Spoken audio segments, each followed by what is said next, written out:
Сайн байцгаана уу? Өнөөдөр 4-р сургуулийн 11 ангийн сурагчид гамшигаас өөрсдөө хэрхэн хамгаалах талаар мэдлэг сургамж хүргэхээр бэлэн болсон байна.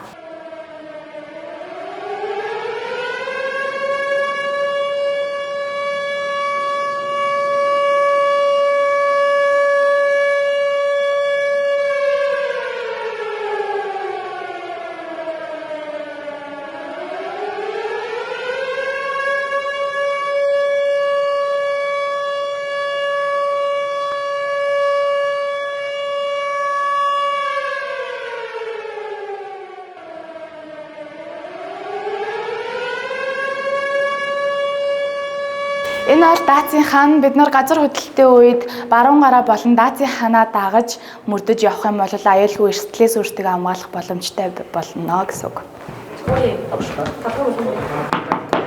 Энэ бол даацын бус хаан. Даацын бус ханаар явах юм бол эрсдэл тус учраас даацын ханаараа явах хэрэгтэй.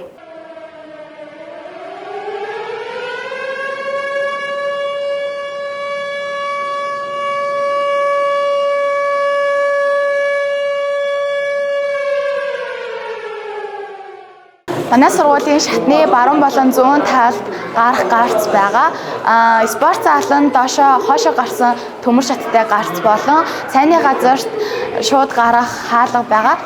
Нэг давхрын коридорт захирлын өрөөний урд шууд гарах гарц болон төв хаалгаар гарах гарц байдаг байгаа.